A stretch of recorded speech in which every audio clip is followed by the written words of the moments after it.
Chapter 1. In Chancery, London, Michaelmas term lately over, and the Lord Chancellor sitting in Lincoln's Inn Hall. Implacable November weather. As much mud in the streets as if the waters had but newly retired from the face of the earth, and it would not be wonderful to meet a megalosaurus, 40 feet long or so, waddling like an elephantine lizard up Holborn Hill. Smoke lowering down from chimney pots, making a soft black drizzle, with flakes of soot in it as big as full-grown snowflakes. Gone into mourning, one might imagine, for the death of the sun. Dogs, undistinguishable in mire.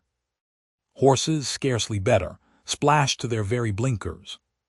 Foot passengers, jostling one another's umbrellas in a general infection of ill temper, and losing their foothold at street corners, where tens of thousands of other foot passengers have been slipping and sliding since the day broke, if this day ever broke, adding new deposits to the crust upon crust of mud, sticking at those points tenaciously to the pavement, and accumulating at compound interest.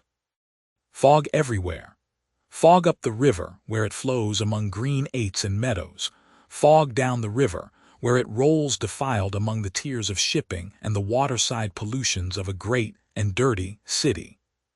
Fog on the Essex marshes, fog on the Kentish heights, fog creeping into the cabooses of collier brigs, fog lying out on the yards and hovering in the rigging of great ships, fog drooping on the gunwales of barges and small boats. Fog in the eyes and throats of ancient Greenwich pensioners, wheezing by the firesides of their wards. Fog in the stem and bowl of the afternoon pipe of the wrathful skipper, down in his close cabin. Fog cruelly pinching the toes and fingers of his shivering little prentice boy on deck. Chance people on the bridges peeping over the parapets into a nether sky of fog, with fog all round them, as if they were up in a balloon and hanging in the misty clouds. Gas looming through the fog in divers places in the streets, much as the sun may, from the spongy fields, be seen to loom by husbandmen and ploughboy. Most of the shops lighted 2 hours before their time, as the gas seems to know, for it has a haggard and unwilling look. The raw afternoon is rawest, and the dense fog is densest, and the muddy streets are muddiest near that leaden-headed old obstruction, appropriate ornament for the threshold of a leaden-headed old corporation, Temple Bar. And hard by Temple Bar, in Lincoln's Inn Hall, at the very heart of the fog, sits the Lord High Chancellor in his High Court of Chancery. Never can there come fog too thick, never can there come mud and mire too deep, to assort with the groping and floundering condition which this High Court of Chancery, most pestilent of hoary sinners, holds this day in the sight of heaven and earth.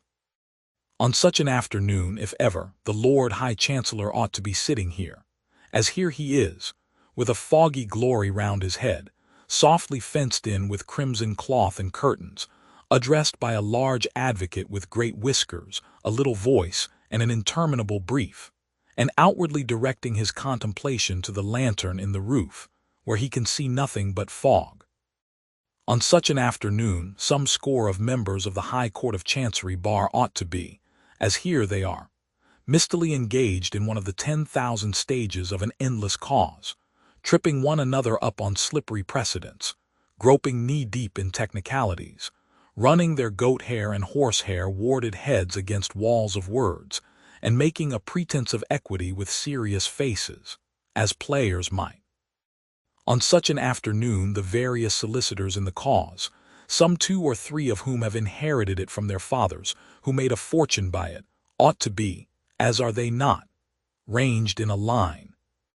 In a long matted well, but you might look in vain for truth at the bottom of it, between the registrar's red table and the silk gowns, with bills, cross-bills, answers, rejoinders, injunctions, affidavits, issues, references to masters' reports, mountains of costly nonsense piled before them.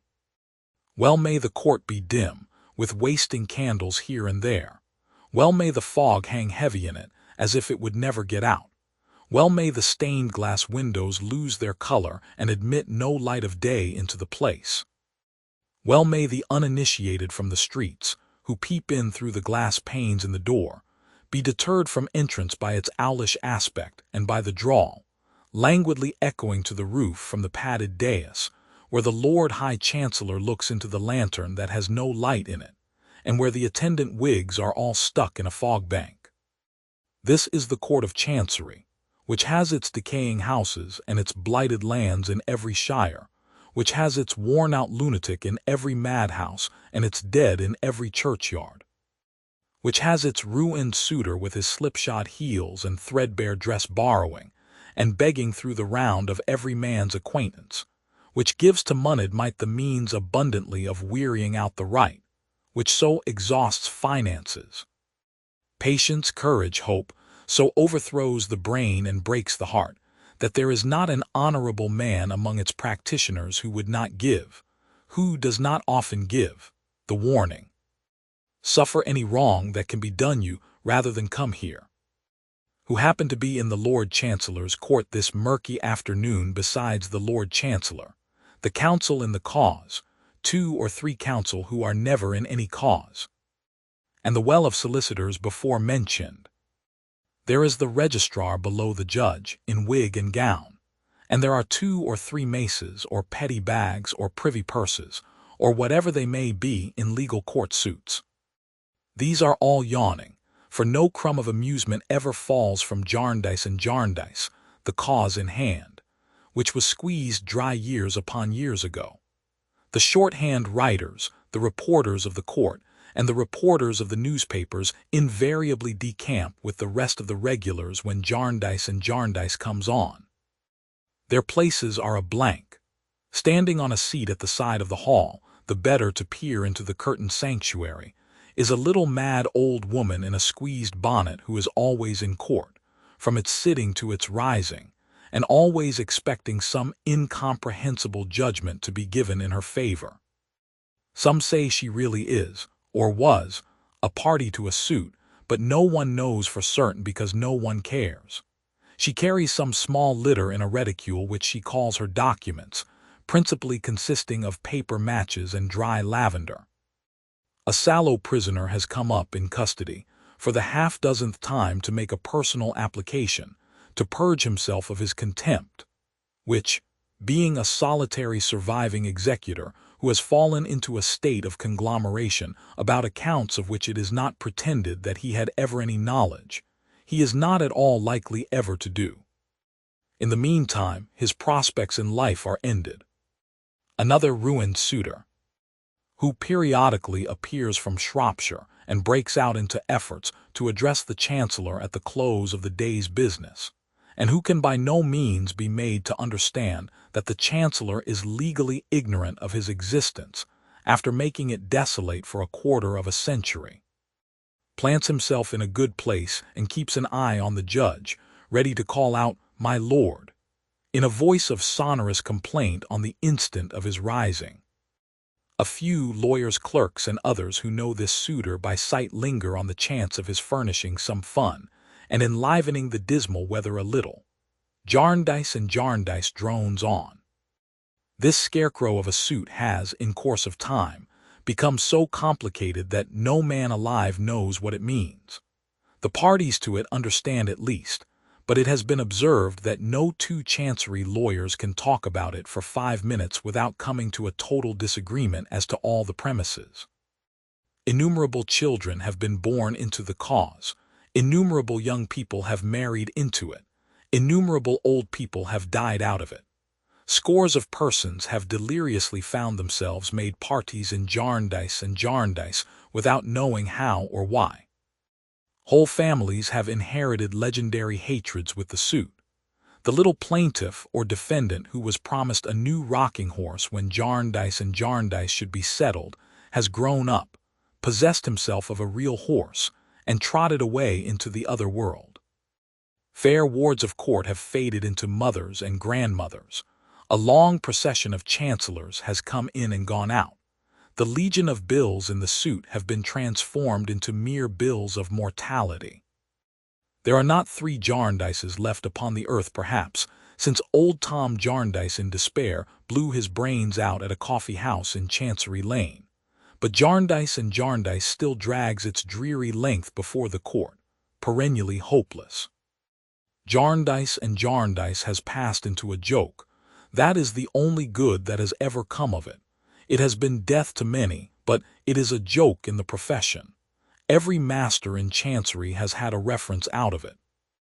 Every chancellor was in it, for somebody or other, when he was counsel at the bar. Good things have been said about it by blue-nosed, bulbous-shoed old benchers in select port wine committee after dinner in hall. Articled clerks have been in the habit of fleshing their legal wit upon it. The last Lord Chancellor handled it neatly, when, correcting Mr. Blowers, the eminent silk gown who said that such a thing might happen when the sky rained potatoes, he observed, or when we get through Jarndyce and Jarndyce, Mr. Blowers, a pleasantry that particularly tickled the maces, bags, and purses. How many people out of the suit Jarndyce and Jarndyce has stretched forth its unwholesome hand to spoil and corrupt would be a very wide question. From the master upon whose impaling files reams of dusty warrants in Jarndyce and Jarndyce have grimly writhed into many shapes, down to the copying clerk in the Six Clerks' office, who has copied his tens of thousands of Chancery folio pages under that eternal heading, no man's nature has been made better by it. In trickery, evasion, procrastination, spoliation, botheration, under false pretenses of all sorts, there are influences that can never come to good. The very solicitors' boys who have kept the wretched suitors at bay by protesting time out of mind that Mr.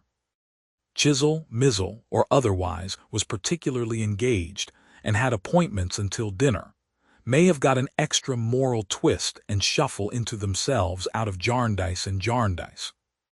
The receiver in the cause has acquired a goodly sum of money by it, but has acquired too a distrust of his own mother and a contempt for his own kind.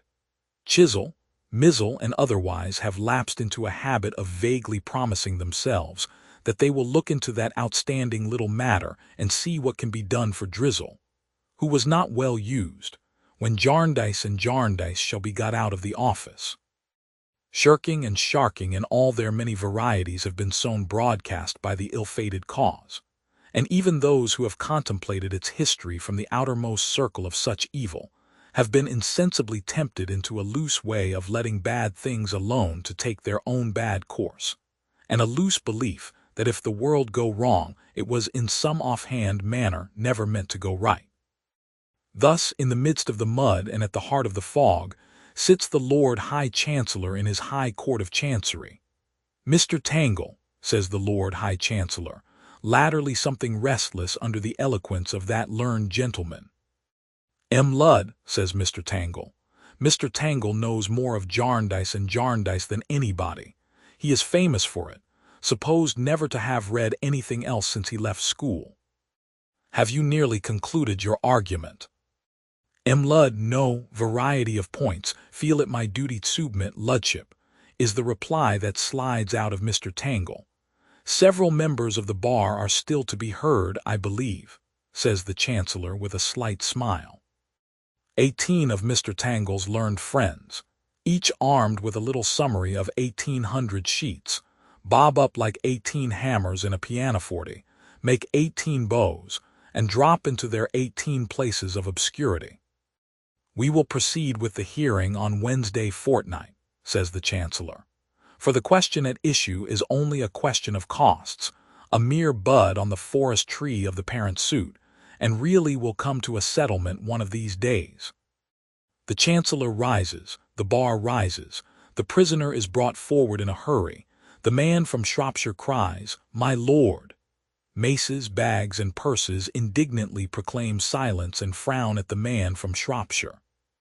"In reference," proceeds the Chancellor, still on Jarndyce and Jarndyce, "to the young girl—" "Begledship's pardon, boy," says Mr. Tangle prematurely. "In reference," proceeds the Chancellor with extra distinctness, "to the young girl and boy, the two young people, Mr. Tangle crushed, whom I directed to be in attendance today and who are now in my private room, I will see them and satisfy myself as to the expediency of making the order for their residing with their uncle." Mr. Tangle on his legs again, Begletship's pardon dead.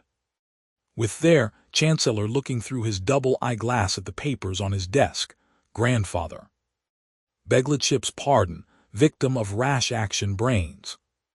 Suddenly, a very little council with a terrific bass voice arises, fully inflated in the back settlements of the fog, and says, "Will your lordship allow me? I appear for him. He is a cousin, several times removed. I am not at the moment prepared to inform the court in what exact remove he is a cousin, but he is a cousin." Leaving this address, delivered like a sepulchral message, ringing in the rafters of the roof, the very little council drops, and the fog knows him no more. Everybody looks for him. Nobody can see him. "I will speak with both the young people," says the Chancellor anew, "and satisfy myself on the subject of their residing with their cousin. I will mention the matter tomorrow morning when I take my seat." The Chancellor is about to bow to the bar when the prisoner is presented. Nothing can possibly come of the prisoner's conglomeration but his being sent back to prison, which is soon done. The man from Shropshire ventures another remonstrative "My lord," but the Chancellor, being aware of him, has dexterously vanished. Everybody else quickly vanishes too. A battery of blue bags is loaded with heavy charges of papers and carried off by clerks. The little mad old woman marches off with her documents. The empty court is locked up. If all the injustice it has committed, and all the misery it has caused could only be locked up with it, and the whole burnt away in a great funeral pyre, why so much the better for other parties than the parties in Jarndyce and Jarndyce.